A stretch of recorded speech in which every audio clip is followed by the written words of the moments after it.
Hi అండి. అందరికీ నమస్కారం. 'పల్లవి కథల ప్రపంచం' ఛానల్‌కి స్వాగతం. ఈరోజు story 'heart beat the doctor love story' episode 13. ఈ స్టోరీ కనుక మీకు నచ్చినట్లయితే ప్లీజ్ లైక్ చేయండి, షేర్ చేయండి, తప్పకుండా సబ్స్క్రైబ్ చేసుకోండి. మీ విలువైన అభిప్రాయాలను కామెంట్ రూపంలో తెలియచేయండి. ఎవరైనా మన ఛానల్ని ఫస్ట్ టైం చూస్తుంటే కనుక ప్లీజ్ అండి దయచేసి సబ్స్క్రైబ్ చేసుకొని చూడండి. ఇక ఆలస్యం చేయకుండా స్టోరీలోనికి వెళ్ళిపోదాం. మేఘన నెత్తి మీద ఒకటి పీకి, నువ్వే నా చెయ్యి పట్టుకొని ఈ రూమ్లోనికి లాక్కొచ్చావు. నువ్వు మర్చిపోయి అరిచి గోల చేస్తే సీసీ ఫుటేజ్ ఓపెన్ చేస్తే నువ్వు తీసుకొచ్చినట్టే కనిపిస్తుంది. అప్పుడు అందరూ నిన్నే అంటారు కానీ నన్నెవ్వరు ఏమీ అనరు. కావాలంటే ట్రై చేసుకో అని నవ్వుతూ అంటాడు. మేఘన ఏడుపు ముఖం పెట్టి, అక్కడ వాళ్ళు ఉన్నారు అన్న కంగారులో మిమ్మల్ని లోపలికి తీసుకువచ్చాను, అంతేకాని ఇంకా వేరే ఇంటెన్షన్ ఏమీ లేదు అని అంటుంది. వరుణ్, ఆ విషయం నాకు తెలుసు, కానీ అక్కడ ఉన్న స్టాఫ్ ఎవరికీ తెలియదు కదా, నువ్వు చెప్పినా వాళ్ళు నమ్మరు అని అంటాడు. మేఘన ఏడుపు ముఖంతో చూస్తూ, వాళ్ళు వెళ్ళిపోయినట్టున్నారు, బయటకు వెళ్దాం పదండి అని అంటుంది. వరుణ్ తన పాకెట్లో ఉన్న మాస్క్ తీసి మేఘన ఫేస్కు పెట్టి మేఘన వైపు చూస్తూ, డ్రెస్ చేంజ్ చేసుకొనిరా, ఆ మాస్క్ తీయకు, ఒకవేళ వాళ్ళు ఎదురుపడినా ప్రాబ్లం ఉండదు అని చెప్పి డోర్ ఓపెన్ చేసి అక్కడ నుండి బయటకు వెళ్తాడు. మేఘన అమ్మయ్య అని గాలి పీల్చుకొని ఆ శారీ తీసేసి తన డ్రెస్ వేసుకొని తన హ్యాండ్ బ్యాగ్లో ఉన్న గాగుల్స్ పెట్టుకొని వరుణ్ దగ్గరికి వచ్చి, వెళ్దామా సార్ అని మెల్లగా అడుగుతుంది. వరుణ్ సరే, ఆ శారీ తీసుకొని సేల్స్ గర్ల్కి ఇచ్చి ప్యాక్ చేయండి అని అంటాడు. వరుణ్ బిల్ పే చేసి ఆ శారీ తీసుకొని పద వెళ్దాం అని అనేసరికి మేఘన భయంగా దిక్కులు చూస్తూ ఉంటుంది. వరుణ్ కొంచెం గంభీరంగా, వాళ్ళు ఇక్కడ లేరు, నువ్వు వాళ్ళని వెతకడం మానేసి వెళ్దాం పద అని అంటాడు. మేఘన ఆనందంగా చూస్తూ, మీకెలా తెలుసు సార్ అని అడుగుతుంది. వరుణ్ కోపంగా చూస్తూ, నాకు బాగా ఆకలిగా ఉంది, నువ్వు వస్తే మనం ఫుడ్ తిని మీ హాస్టల్కి వెళ్ళొచ్చు, తర్వాత లేట్ అయింది అన్నావనుకో అస్సలు ఊరుకోను అని చాలా సీరియస్గా అంటాడు. మేఘన కంగారుగా అక్కడి నుండి కారులో కూర్చుంటుంది. వరుణ్ కారు తీసుకువెళ్ళి ఒక రెస్టారెంట్ ముందు ఆపడంతో మేఘన కంగారుగా, సార్ మా వార్డెన్ చాలా స్ట్రిక్ట్, లేటుగా వెళ్తే అస్సలు ఊరుకోదు, మీరు వెళ్ళి ఫుడ్ తినండి, నేను ఇక్కడ నుండి మా హాస్టల్కి వెళ్ళిపోతాను అని అమాయకంగా అడుగుతుంది. వరుణ్ చంపేసేలాగా చూస్తూ, నోరు మూసుకొని లోపలికి వస్తావా, లేదు అంటే ఇక్కడ నుండి డైరెక్ట్గా మా ఇంటికి తీసుకెళ్ళిపోమంటావా అని అడుగుతాడు. మేఘన భయంగా, వద్దు సార్, పొరపాటున మీ అమ్మమ్మ గారు చూశారు అంటే నన్ను అక్కడ చంపేస్తారు, ఎందుకో రీజన్ తెలియదు కానీ ఆవిడికి నేనంటే అస్సలు నచ్చడం లేదు అని మెల్లగా అంటుంది. వరుణ్ కారు దిగుతూ, ఆవిడికి మంచి చేసేవాళ్ళు నచ్చరులే, ఆవిడ సంగతి వదిలేసి పద లోపలికి వెళ్దాం అని గీతను తీసుకొని లోపలికి వెళ్తాడు. వరుణ్ తనకు నచ్చిన ఫుడ్ ఆర్డర్ ఇచ్చి మేఘన వైపు చూస్తూ, నీకేం కావాలో ఆర్డర్ చేయి అని అనడంతో మేఘన మెను అంతా చూసి అక్కడ ఉన్న రేట్లకి కళ్ళు పెద్దవి చేసి అలానే చూస్తూ ఉంటుంది. వరుణ్, ఎంతసేపు చూస్తావు, త్వరగా చెప్పు అని అనడంతో మేఘన కొంచెం కంగారుగా, నాకు జస్ట్ కర్డ్ రైస్ చాలు అని ఆ మెనూని పక్కన పెడుతుంది. వరుణ్ విచిత్రంగా చూస్తూ, కర్డ్ రైస్ ఒకటి ఎలా సరిపోతుంది, ఇంకా ఏదైనా చెప్పు అని అనడంతో మేఘన కొంచెం మెల్లగా మాట్లాడుతూ, నేను నైట్ టైం ఎక్కువ తిన్నాను సార్, నాకు అది సరిపోతుంది, నన్ను ఎక్కువగా ఇబ్బంది పెట్టకండి ప్లీజ్ అని అంటుంది. బేరర్ వెళ్ళి వాళ్ళు ఆర్డర్ ఇచ్చిన ఫుడ్ తీసుకురావడంతో ఫుడ్ తినేసి అక్కడ నుండి స్టార్ట్ అవుతారు. కరెక్ట్గా 1/2 అవర్లో మేఘనాని హాస్టల్ ముందు దింపి తన వైపే చూస్తూ థ్యాంక్ యూ అని మెల్లగా అంటాడు. మేఘన ఆశ్చర్యంగా చూస్తూ బాయ్ సార్ అని చెప్పి అక్కడ నుండి లోపలికి వెళ్ళబోతుంది.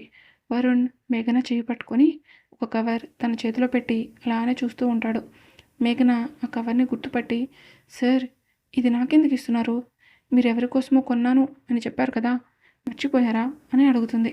వరుణ్ చిన్నగా నవ్వుతూ, చిన్నప్పటి నుండి నాకంటూ ఉంది ఒక మా తాతయ్య మాత్రమే, నేను ఎర్న్ చేసే టైం వచ్చేసరికి ఆయన కూడా నా దగ్గర లేకుండా వెళ్ళిపోయారు,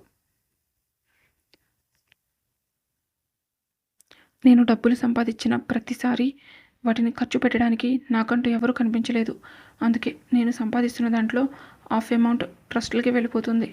నా లైఫ్లో ఫస్ట్ టైం నేను ఒకరి కోసం గిఫ్ట్ కొనడం, అది కూడా నీ కోసం కొనడం నాకు చాలా ఆనందంగా ఉంది. ప్లీజ్ ఒక ఫ్రెండ్‌లా ఇస్తున్నాను. కాదనకుండా తీసుకో అని అంటాడు. మేఘన ఆశ్చర్యంగా చూస్తూ అంటే ఈ సారీ కొనింది నా కోసమా అని అడుగుతుంది. వరుణ్ చిన్నగా నవ్వుతూ తన తలని నిలువుగా ఊపుతూ అవును అని అంటాడు.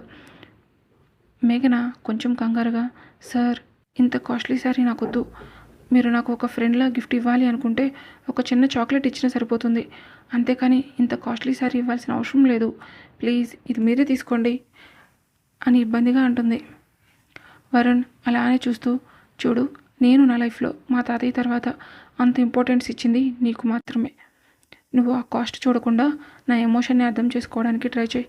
అప్పుడు నీకు ఇబ్బందిగా అనిపించదు. నీతో టైం స్పెండ్ చేయడం నాకు చాలా బాగా నచ్చుతుంది అని చెప్పి అక్కడి నుండి వెళ్ళి తన కారులో కూర్చొని అక్కడ నుండి వెళ్ళిపోతాడు. మేఘన వెళ్తున్న వరుణ్ వైపే చూస్తూ మీలో ఏదో తెలియని బాధ ఉంది సార్. పైకి నవ్వుతున్నారు కానీ లోపల మీ ఒంటరితనం మిమ్మల్ని ప్రశాంతంగా ఉండనివ్వడం లేదు. మీ లైఫ్లోకి ఒక మంచి అమ్మాయి రావాలి. నేను ఖచ్చితంగా చెప్పగలను ఆ అమ్మాయి మీ ప్రపంచంగా మారిపోతుంది. అప్పుడు మీలో ఉన్న ఈ ఒంటరితనం మీ దరిదాపుల్లో కూడా రాదు అని అనుకుంటూ అక్కడి నుండి లోపలికి వెళ్తుంది. వార్డెన్ లోపల ఉండడంతో మేఘన మెల్లగా నడుచుకుంటూ తన రూమ్ దగ్గరకు వెళ్ళి డోర్ గట్టిగా కొడుతుంది. సిరి డోర్ ఓపెన్ చేసి మేఘన వైపు చూస్తూ ఇంతసేపు ఉన్నావేంటి? ఇప్పటికే వార్డెన్ 2 టైమ్స్ పైకి వచ్చింది. ఏదో ఒకటి చెప్పి మేనేజ్ చేశాను అని అంటుంది. మేఘన కోపంగా సిరి వైపు చూసి నీకు నైట్ షిఫ్ట్ ఉంది కదా, హాస్పిటల్కి వెళ్లకుండా ఇక్కడేం చేస్తున్నావు అని అనుమానంగా అడుగుతుంది.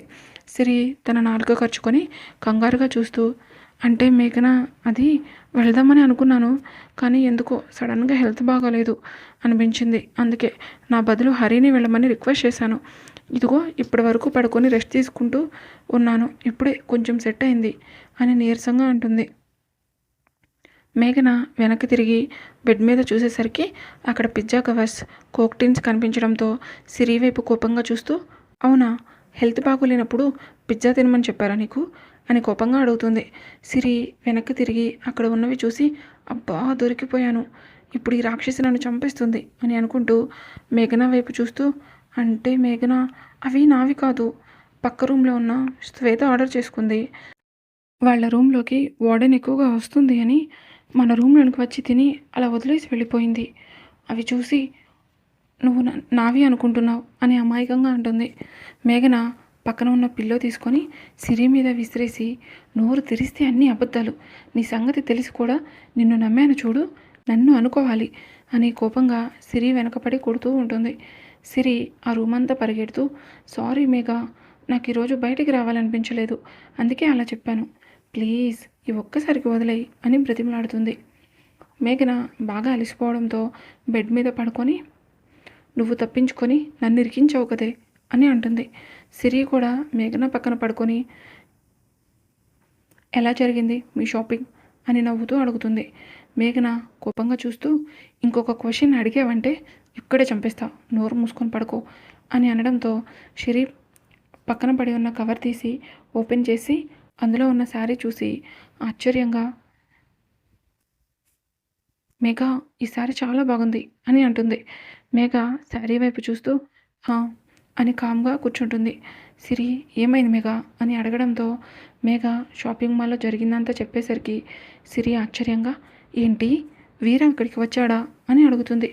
మేఘ కంగారుగా అవును, జస్ట్ మిస్ అయ్యాను అంతే, పొరపాటున నన్ను అక్కడ చూసి ఉంటే ఖచ్చితంగా నన్ను ఇక్కడ నుండి తీసుకువెళ్ళిపోయేవాడు అని బాధగా అంటుంది.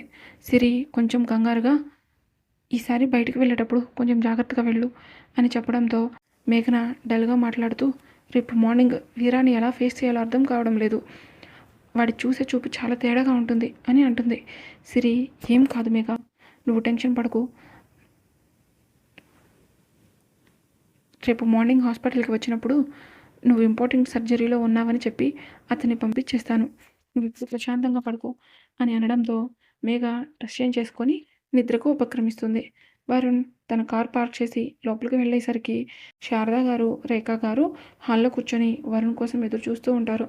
వరుణ్ లోపలికి వెళ్ళి అనుమానంగా వాళ్ళ వైపు చూస్తూ వాళ్ళని ఏమాత్రం పట్టించుకోకుండా అక్కడ నుండి పైకి వెళ్తూ ఉంటాడు. రేఖా గారు వరుణ్ అని పిలిచేసరికి వరుణ్ అక్కడే ఆగి వెనక్కి తిరిగి ఏంటి అని అడుగుతాడు. శారద గారు అదేంటి వరుణ్, నీకోసమే మీ అమ్మ ఫుడ్ కూడా తినకుండా వెయిట్ చేస్తూ ఉంటే నువ్వు కనీసం తనని చూసి కూడా చూడనట్టు వెళ్ళిపోతావేంటి అని అడుగుతారు. వరుణ్ విచిత్రంగా చూస్తూ ఏమైంది మీ ఇద్దరికి, ఎందుకు ఇలా బిహేవ్ చేస్తున్నారు, మీరులాగానే ఉండండి, అప్పుడే చూడడానికి బాగుంటుంది, ఇలా మీది కానీ క్యారెక్టర్లో నటిస్తూ ఉంటే చూడడానికి చాలా చండాలంగా ఉంది అని అంటాడు. రేఖ కోపంగా మాట్లాడుతూ ఏంటి వరుణ్, ఊరుకుంటున్నాం కదా అని ఎలా పడితే అలా మాట్లాడుతున్నావు, ఒక తల్లి అన్న గౌరవం లేదు, అమ్మమ్మ అన్న అభిమానం లేదు, ఎందుకు ఇలా తయారయ్యావు అని అడుగుతారు. వరుణ్ చాలా కోపంగా నేను ఎందుకు ఇలా ఉన్నానో మీకు తెలీదా, లేక మర్చిపోయారా అని గంభీరంగా అడుగుతాడు. శారద గారు ఇప్పుడు అవన్నీ ఎందుకు వరుణ్, పద అందరం కలిసి భోజనం చేద్దాం అని మెల్లగా అంటారు. వరుణ్ చాలా గంభీరంగా నా కోసం ఎవరు వెయిట్ చేయాల్సిన అవసరం లేదు, నేను ఆల్రెడీ డిన్నర్ చేసి వచ్చాను, మీరు ఎంత నటించినా నేను మిమ్మల్ని నమ్మను, మీ టైం వేస్ట్ చేసుకోకుండా మీ లైఫ్ని ఎంజాయ్ చేయండి అని చాలా సీరియస్గా అంటాడు. శారద గారు హాస్పిటల్ నుండి ఇంటికి రాకుండా ఇప్పటివరకు ఏం చేస్తున్నావు, అడిగేవాళ్ళు లేరు కదా అని నీ ఇష్టం వచ్చినట్లు బిహేవ్ చేస్తున్నావా అని కోపంగా అడుగుతారు. వరుణ్ చాలా సీరియస్గా నా లైఫ్ నా ఇష్టం, నాకు ఎలా నచ్చితే అలా నా లైఫ్ని లీడ్ చేస్తాను, మధ్యలో ఎవరైనా ఇన్వాల్వ్ అయితే అస్సలు ఊరుకోను, ప్రతిరోజు నేను వచ్చిన ప్రతిసారి ఇలాగే మీటింగ్ పెడతాను అంటే ఇంటికి రావడం కూడా మానేస్తాను అని కోపంగా చెప్పి అక్కడ నుండి తన రూమ్కి వెళ్ళిపోతాడు. రేఖ శారద గారి వైపు చూస్తూ నేను చెప్పాను కదా అమ్మా, మనం ఎన్ని చెప్పినా వాడు నమ్మడు అని, ఎందుకు కామ్గా ఉన్నవాడిని ఇంకా రెచ్చగొడుతున్నావు, మనం డిన్నర్ కంప్లీట్ చేసి 2 hours అవుతుంది, ఆ విషయం వాడికి తెలిస్తే మనల్ని మామూలుగా ఆడుకోడు అని కోపంగా అంటుంది. శారద గారు రేఖ వైపు చూస్తూ ఓసే పిచ్చిదానా, వాడిని అలాగే వదిలిస్తే నన్ను అడిగేవాళ్ళు లేరులే అని వాడికి ఇష్టం వచ్చినట్లు బిహేవ్ చేస్తాడు, కనీసం అప్పుడప్పుడు వాడిని అడిగి వాడి ఆలనా పాలనా కనుక్కునే వాళ్ళు ఉన్నారు అని వాడికి అర్థమయ్యేలాగా చేయగలిగితే వాడే మారతాడు, వాడు నీ దారిలోకి రావాలి అంటే నువ్వు నోరు మూసుకొని నేను చెప్పింది చెప్పినట్లు చెయ్యి, ఇంతకు మించి మన దగ్గర ఇంకో ఆప్షన్ లేదు, వెళ్ళి పడుకో, రేపు నందినిని తీసుకురావడానికి స్టేషన్కి వెళ్ళాలి కదా అని అంటారు. రేఖ గారు గుడ్ నైట్ అమ్మా అని చెప్పి తన రూమ్కి వెళ్ళిపోతారు. అలా అన్ని గందరగోళాల మధ్య ఆ రాత్రి గడిచి తొలి సూర్య కిరణాలు అందరినీ నిద్రలేపడానికి రానే వచ్చేస్తాయి. మేఘన బద్ధకంగా లేచి అలారం ఆఫ్ చేసి ఫ్రెష్ అవ్వడానికి వెళ్తుంది. చక్కగా రెడీ అయ్యి చిన్న బొట్టు పెట్టుకొని తన చిట్టి పెదాలకు లిప్ బామ్ అప్లై చేసి చేతులకు సింగిల్ గాజు వేసుకొని మరో చేతికి వాచ్ పెట్టుకొని అక్కడ నుండి వరుణ్ వాళ్ళ ఇంటికి స్టార్ట్ అవుతుంది. మేఘన మెల్లగా నడుచుకుంటూ లోపలికి వెళ్ళేసరికి రేఖ హాల్లో కూర్చొని నందిని కోసం ఎదురు చూస్తూ ఉంటుంది. మేఘన భయంగా రేఖ వైపు చూసి గుడ్ మార్నింగ్ మేడం అని మెల్లగా అంటుంది. రేఖ మేఘన వైపు చిరాకుగా చూస్తూ మోహన్ కండిషన్ ఎలా ఉంది అని అడుగుతుంది.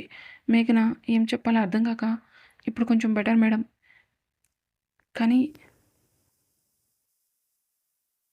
సార్కి ఎందుకు అలా అయిందో తెలియడం లేదు, అది తెలుసుకునే ప్రయత్నమే చేస్తున్నాం అని అంటుంది. రేఖ పైకి వెళ్ళి నీ పని పూర్తి చేసుకుని త్వరగా ఎక్కడి నుండి వెళ్ళు, అయినా నువ్వు ప్రతిరోజు స్కూటీ మీద వస్తావు కదా, వెళ్ళేటప్పుడు ఎందుకు వరుణ్తో కలిసి వెళ్తున్నావు అని అనుమానంగా అడుగుతారు.